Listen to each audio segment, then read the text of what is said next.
Điều này xôm nhà ao con khmer từng chia bị xét cứ con khmer để luôn nơi khang cài bật đi trong buổi video này băng ổn khiêm xôm encourage con khmer từng để nơi cài bật đi bà sân chỉ gọi mi bảo quan subscribe tụi bây chỉ bảo quan ấy cái đài TikTok YouTube Facebook ឬមួយក៏ប្រព័ន្ធអីក៏ដោយបងប្អូនខ្ញុំមែនតាខ្ញុំសូមដូចថាទទួលបងប្អូនណាថាសូមឲ្យបងប្អូនណាចាប់ផ្ដើម focus បន្តិចទៅលើប្រព័ន្ធផ្សព្វផ្សាយ2025បងប្អូនដឹងហើយថាយើងមានការប៉ះពាល់ជាមួយនឹងប្រទេសជិតខាងអ្វីដែលខ្ញុំឃើញហើយអ្វីដែលខ្ញុំមានបទពិសោធន៍ចំពោះដូចថាបញ្ហាដែលកើតឡើងកាលពី2025ហ្នឹងគឺខ្ញុំឃើញថាប្រព័ន្ធផ្សព្វផ្សាយរបស់យើងវានៅដូចថាក្រោយវាអត់សូវសម្បូរចំពោះប័ណ្ណពិសោធន៍ខ្ញុំហ្នឹងហើយខ្ញុំឃើញបងប្អូនខ្មែរដែលនៅក្នុងសហរដ្ឋអាមេរិកហើយខ្ញុំនឹងលើកយកចន្លោះតែដូចថាអ្នកដែលខ្ញុំមានប័ណ្ណពិសោធន៍ជាមួយ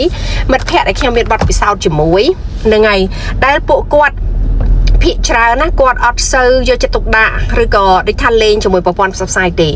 and it's okay បងប្អូនខ្ញុំមិនថា complain ឬមួយក៏តិទៀនអីទេក៏ប៉ុន្តែអ្វីដែលខ្ញុំចង់លើកយកមកនិយាយចំពោះវីដេអូនេះគឺខ្ញុំគិតថាបើសិនជាបងប្អូនអាចដូចថាអាចចាប់ផ្ដើមដូចថា focus ខ្លះឬក៏ចំណាយពេលវេលាខ្លះនៅក្នុងការដែលបងប្អូនអាចធ្វើវីដេអូចែករំលែកខ្ញុំគិតថាវាជាចំណុចមួយដ៏ល្អប្រទេសកម្ពុជាយើងភាគច្រើនគេអត់សូវស្គាល់គេអត់សូវស្គាល់ទេបងប្អូនហ្នឹងហើយដោយសារហេតុអីបានគេអត់សូវស្គាល់ពីព្រោះប្រហែលជាមកពីយើងមិនសូវផ្សព្វផ្សាយឬមួយក៏យ៉ាងណាខ្ញុំមិនយល់ហ្នឹងហើយប៉ុន្តែបើសិនជាយើងនិយាយពីប្រទេសកម្ពុជាគេថាប្រទេសកម្ពុជានៅណាគេអត់ស្គាល់តែបើយើងនិយាយថាវៀតណាមឬមួយក៏យើងនិយាយថាថៃគេស្គាល់នេះវាជាចំណុចមួយដែលខ្ញុំរៀងបាត់មែនតើខ្ញុំរៀងដូចថារំខានអារម្មណ៍ខ្ញុំបងប្អូនចង់ដូចថាលើកយកមកជាការចែករំលែកលើកនេះគឺខ្ញុំគិតថាបើសិនជាយើងណាជាកូនខ្មែរយើងស្រឡាញ់វប្បធម៌អរិយធម៌ខ្មែរនិយាយចំទៅដូចថាចឹងយើងមានអ្វីក៏ដោយដែលយើងអាចធ្វើទៅបានណាខ្ញុំគិតថាបងប្អូនគួរតែចាប់ផ្ដើមដូចថាមើលហើយនៅបើសិនជាបងប្អូនធ្វើបានខ្ញុំដូចថាលើកទឹកចិត្តបងប្អូនសូមឲ្យបងប្អូនទាំងអស់គ្នាដូចថាចាប់ផ្ដើមធ្វើចាចាប់ផ្ដើមធ្វើវីដេអូចាប់ផ្ដើមចែករំលែកចាប់ផ្ដើមចង្អុលបង្ហាញពីដូចថាទស្សនវិជ្ជាភាពស្រស់ស្អាតរបស់ស្រុកខ្មែរម្ហូបអាហារវប្បធម៌អរិយធម៌ culture ហើយនឹងដូចថា tourism កន្លែងយើងដើរកំសាន្តនៅអីចឹងបងប្អូនបើយើងធ្វើបានយើងគួរធ្វើចាហើយខ្ញុំយល់ថាការធ្វើវីដេអូនីមួយយើងចំណាយពេលវេលាច្រើនអានេះពេលយើងវីដេអូយើងអត់ទាន់ល្បីមែនយើងអត់មាន view ទេបងប្អូនក៏ប៉ុន្តែបើសិនជាយើងព្យាយាមធ្វើហើយបើសិនជាយើង support គ្នាខ្ញុំជឿជាក់ថាបងប្អូនអាចធ្វើបានពេលខ្លះយើងធ្វើវីដេអូវាចំណាយពេលវេលាច្រើនក៏ប៉ុន្តែខ្ញុំចង់ឲ្យបងប្អូនគិតចេះដែរបងប្អូនណាបងប្អូនមិនបាច់ចាំបាច់ធ្វើវីដេអូឲ្យ perfect អីទេហើយវាហេនឹងស្ទយបងប្អូនបើសិនជាបងប្អូនបង្ហោះវីដេអូទៅ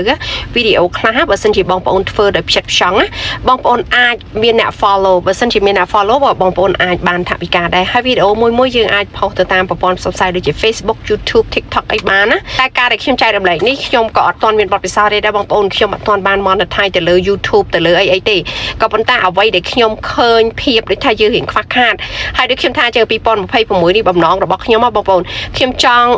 ដូចថាជំរុញទឹកចិត្តកូនខ្មែរទាំងអស់ហើយជាពិសេសកូនខ្មែរដែលនៅក្រៅប្រទេសពីព្រោះថាប្រព័ន្ធផ្សព្វផ្សាយយើងគឺមានការទូលំទូលាយហើយបើសិនជាយើងព្យាយាមបង្ហោះវីដេអូទៅគឺថាមិត្តភ័ក្តិយើងឬក៏អ្នកដែលជុំវិញខ្លួនយើងនេះគេមើលឃើញ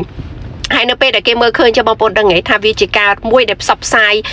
គេហៅថា indirectly ជាមួយនឹងប្រព័ន្ធផ្សព្វផ្សាយហើយពេលណាយើងបង្ហោះហើយយើងថាវាជារបស់ខ្មែរហើយពេលបងប្អូនបង្ហោះសូមបញ្ជាក់ថាវាជារបស់ខ្មែរពីព្រោះថាបងប្អូនដឹងខោអាវសម្លៀកបំពាក់ខ្លះដែលយើងស្លៀកពាក់គេថាយើងថៃឃើញទេម្ហូបយើងញ៉ាំក៏គេថាម្ហូបនឹងចាញ់ពីថៃពីព្រោះអីពីព្រោះពួកគេមានប្រព័ន្ធផ្សព្វផ្សាយហើយគេឃើញពីប្រព័ន្ធផ្សព្វផ្សាយពួកនឹងអញ្ចឹងទោះបីជាពេលខ្លះគេថាអត់នេះក៏នៅតែពួកវាខ្លែងដែរ